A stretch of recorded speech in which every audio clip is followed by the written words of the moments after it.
Alors, j'ai été policier pendant assez longtemps, donc de 1981 à 2012, où j'ai pris ma retraite.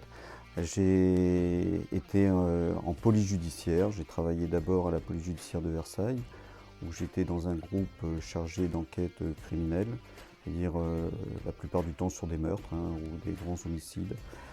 Puis j'ai été à la police judiciaire de Nice, qui était une antenne de Marseille, où j'ai passé 12 ans. Et ces 12 ans que j'ai passés à Nice à m'occuper du trafic de drogue sont les meilleures années, enfin les plus enrichissantes au niveau policier que j'ai passé. À ce moment-là, les stupes, c'est un peu fatigant. On fréquente peut-être un peu trop les voyous. Il y a des choses avec la drogue qui sont pas toujours très propres. Donc il est bien de savoir aussi s'en écarter. Et j'ai eu la chance qu'on me propose d'aller représenter la police française à l'étranger. Donc une première expatriation de 3 ans où j'ai été au Liban. Puis ensuite 3 ans en Turquie, où je représentais donc l'Office central de répression du trafic de drogue.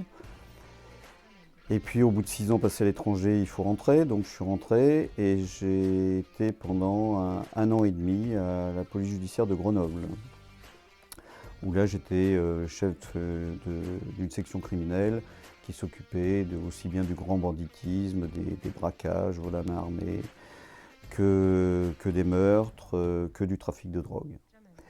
Je devais y rester assez longtemps, mais il s'est trouvé que l'administration, enfin la police cherchait quelqu'un pour faire de la représentation en Afghanistan, qui peinait à trouver, ça faisait pas trop rêver, et on m'a proposé d'aller à Kaboul, ce que j'ai accepté.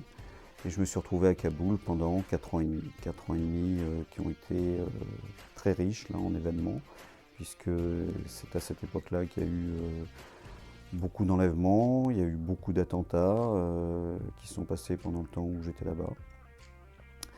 Voilà, et au bout de 4 ans et demi, je suis parti sur un autre poste qui était le Kazakhstan, où j'ai encore représenté la police, donc en Asie centrale, et j'étais en poste à Almaty.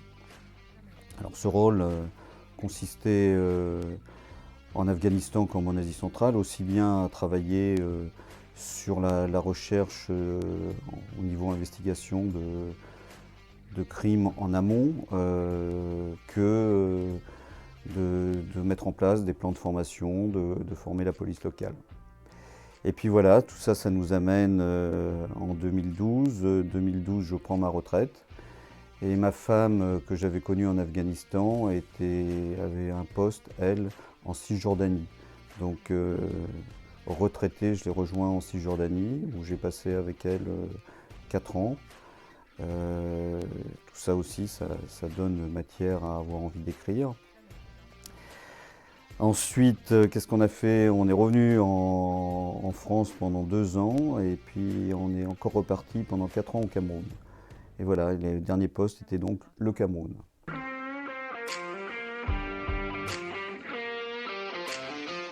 Alors pourquoi la Bretagne? Ça fait partie d'un peu... J'ai gardé le suspense pour ne pas vous en parler juste avant. Pourquoi la Bretagne? Parce que Kaboul. En Afghanistan, j'ai rencontré ma femme qui est bretonne et qui est de Quimper. Et donc après l'Afghanistan, on a d'abord été le premier Pacs de Kaboul, et on s'est mariés en rentrant en France. À l'époque, j'avais une maison dans le Berry. Et ma femme était quand même plus attirée par ses origines bretonnes. Elle m'a fait visiter la Bretagne, elle l'avait déjà fait, mais j'ai trouvé que c'était pas mal. Et ce qui fait qu'on s'est installé à l'île Tudy.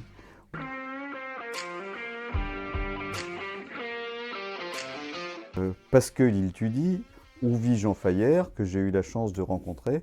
Et Jean m'a dit, pourquoi tu n'écris pas aussi, puisque j'étais déjà auteur, chez nous. Et donc c'est comme ça que je me retrouve à écrire une série qui se passe en Bretagne, et qui a commencé d'ailleurs à l'île Tudy.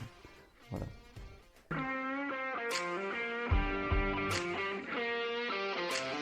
Ce qui m'a donné mon premier livre, en fait, c'était un témoignage sur ce qui m'a donné envie d'écrire, c'est beaucoup l'Afghanistan.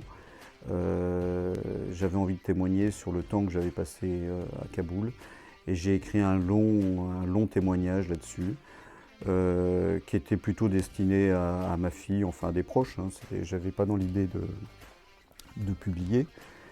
Et puis bah, forcément, quand on a écrit un grand texte, on l'a fait lire, les gens vous disent pourquoi vous ne le publiez pas. Donc bah voilà, je l'ai proposé à quelques éditeurs et il s'est trouvé qu'il y en a un qui m'a édité. Et mon premier livre a été des flics français à Kaboul. Une fois ce livre sorti, bah, quand on écrit, ça devient un virus, hein, on a envie de continuer. Donc j'ai eu envie d'écrire sur mes meilleures années de flic, de policier à Nice.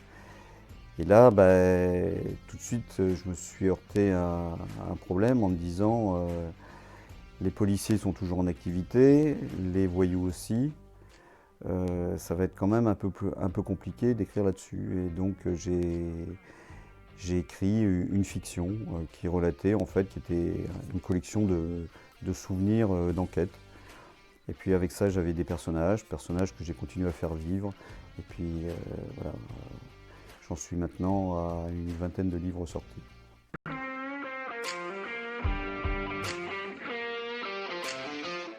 Alors j'ai tous mes livres qui sont des livres d'enquête, à quelques exceptions près, quand il y a des policiers, bah oui, je retrouve ou je mets en scène des enquêtes sur lesquelles j'ai travaillé. L'ambiance dans un groupe d'enquête, c'est l'ambiance que j'ai connue. Quand mes policiers ils font une interpellation, quand ils font une filature, une audition, il y a toujours dans mon esprit du passé qui se superpose. Hein. Donc, bah, par exemple, le premier livre qui est sorti chez Palémon, bah, je crois qu'il est là, donc Haine, c'est une enquête sur laquelle j'ai travaillé quand j'étais à la police judiciaire de Versailles et que j'ai mis en Bretagne.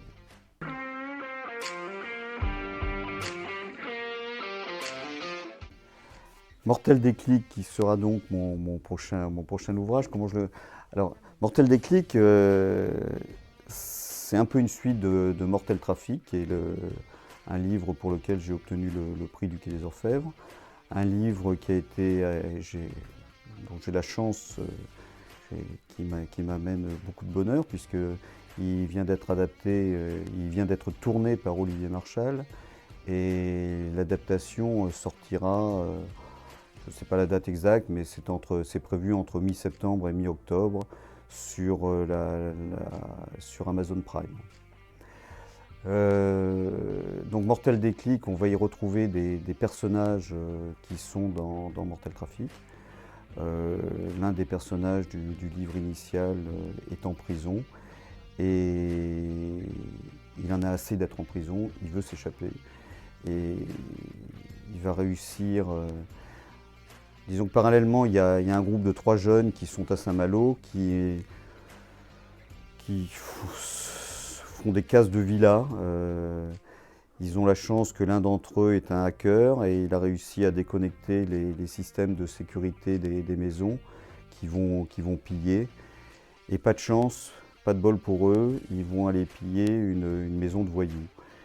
Et ils vont être identifiés par ces voyous qui vont leur dire bah, puisque c'est comme ça, vous allez travailler pour nous et essayer de faire sortir notre ami de prison. Et voilà le but du livre.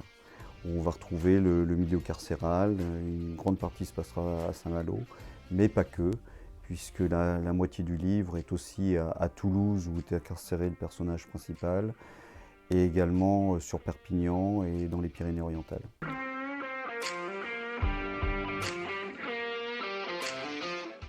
Alors une journée type, quand je ne suis pas chez Palémon,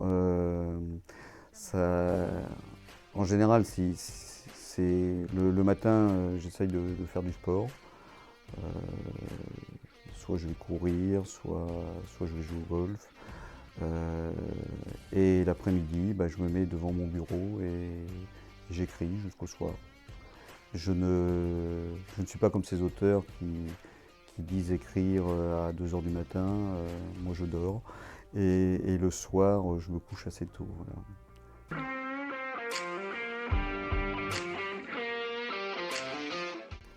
Je lisais surtout du témoignage ou des livres un peu plus géopolitiques. Le fait maintenant d'écrire et d'aller sur des salons, de rencontrer d'autres auteurs, je lis beaucoup les auteurs que je fréquente en salon. Donc j'ai lu tous les Olivier Norek, les Bernard Minier, les Pascal Thiguez et bien d'autres. Et les auteurs palémons que je fréquente aussi et que je connais.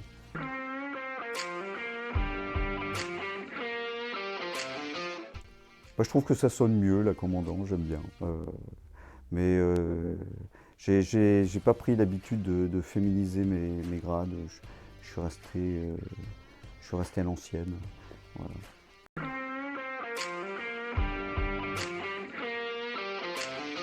Mes personnages féminins, souvent je connais le pendant réel. Je me suis inspiré pour Léane d'une policière que j'ai connue quand j'étais à la police judiciaire de Nice. Un peu au niveau du caractère, mon personnage me ressemble un peu.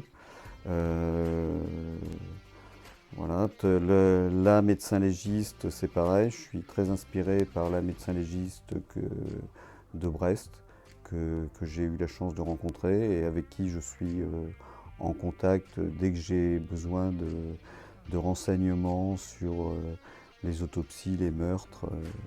Je peux faire appel à elle. Et je connais également une psychologue qui travaille dans les maisons d'arrêt. Voilà, donc ces personnages, je les connais, et je les connais à tel point que si je m'emballe un peu dans mon écriture, des fois j'ai tendance à marquer même leur nom plutôt que celui de mes personnages.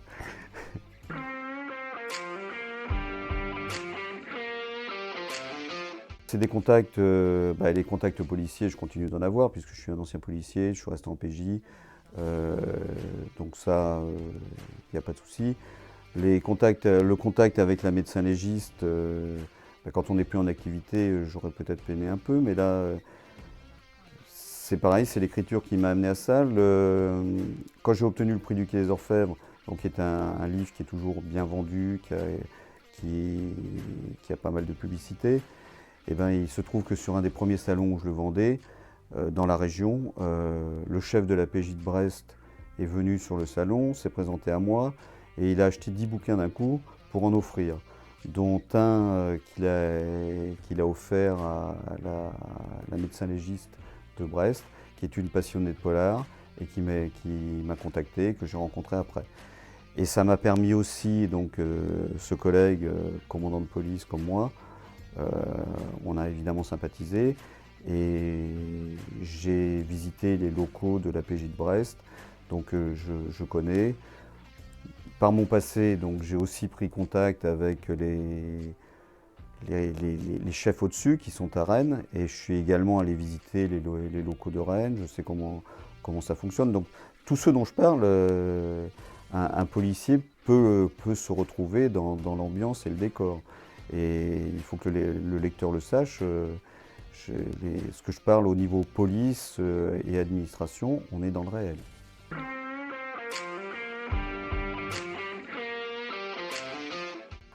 Alors mon rapport avec la musique, moi j'écoute de la musique tout le temps, en règle générale. Quand j'écris, j'écoute de la musique. La seule chose que je ne peux pas me permettre quand j'écris, c'est écouter un chanteur français. Pourquoi? Parce qu'on finit par écouter les paroles et donc on n'arrive plus à bien écrire. Mais en dehors de ça, je peux écouter aussi bien du hard rock que de la musique classique. Mais bon, mes goûts, c'est le rock des années 60, 70, 80. Voilà. J'écoute pas mal de choses, dont je reste un fan absolu des Beatles, Rolling Stones et des bluesmen de l'époque. Et malheureusement, je ne sais pas jouer de musique. Mais bon, peut-être un fantasme, et c'est pour ça que mes héroïnes sont des rockeuses.